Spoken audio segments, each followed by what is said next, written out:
Most people are terrified of death. Philosophers, they prepare for it. They call it an art, a discipline, a transformation, not the end, but the final test of how well you lived. Welcome to Cortex Studio. Today we explore the darkest door of all, and the ancient minds who dared to knock. This is Philosophy, the Art of Dying. Title, Philosophy, the Art of Dying. Death isn't just an event. It's a shadow that follows us from the moment we understand what it means to be alive. Fear of death drives empires, builds religions, starts wars. It's the reason we chase pleasure, immortality, and legacy. But here's the twist. The more you fear death, the less you're able to live. Epicurus, a Greek philosopher, said, "Death is nothing to us." Why? Because when we exist, death is not. And when death is, we are not. To Epicurus, fearing death is like fearing the dark in a room you'll never enter. But that's not how society treats it, is it? No, we worship youth, we hide the dying, we sterilize grief, we look away. Because we know one day that corpse will be us. The Stoics, the steel-hearted philosophers of Rome, went further. They turned death into a daily exercise. Memento Mori, remember you must die.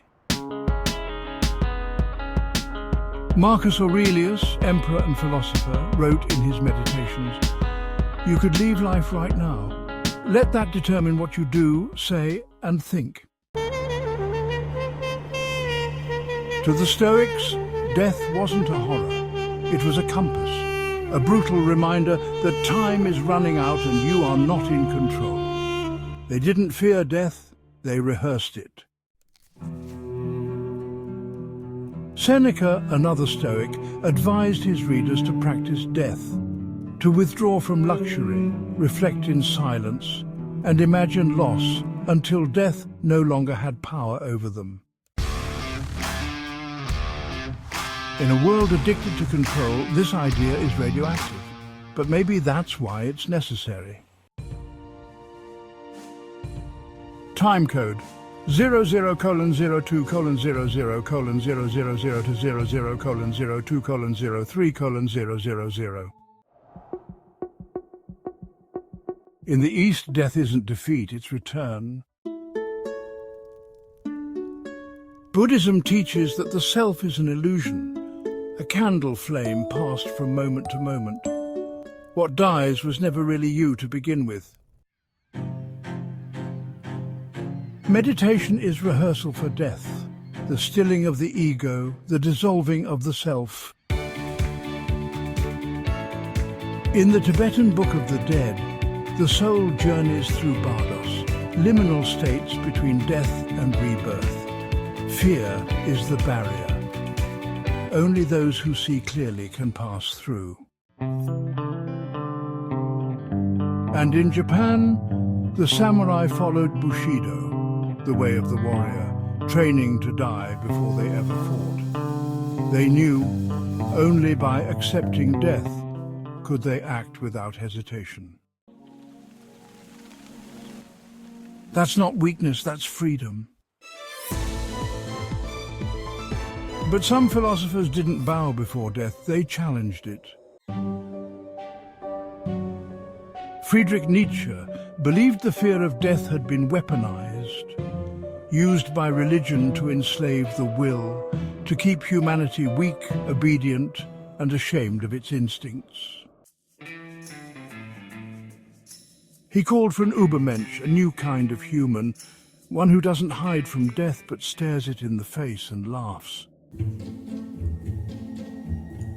What if a demon were to say to you, "This life, as you now live it, you will live again and again and again forever"?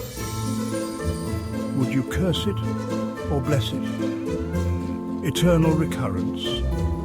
a test of how you've lived and whether you choose to do it again. If the answer is no, you're not ready to die, and you're certainly not ready to live. No narration for this scene. Modern society hides death behind white walls and euphemisms. Passed away. Gone too soon. We treat death like a bug in the program. But the real sickness is this. We don't know how to die because we've forgotten how to live. We chase artificial meaning, status, fame, digital ghosts. And when the void comes calling, we're shocked, as if we weren't warned. But the philosophers warned us. They always warned us. To die well is to live well. That's what Ars Moriendi, the art of dying, meant in the Middle Ages. It wasn't about fear. It was about preparation, reconciliation, awareness. You don't need to wait for the diagnosis, the crash, the final breath. Start now. Cut the noise. Look in the mirror. Ask yourself, if I died today, what would remain?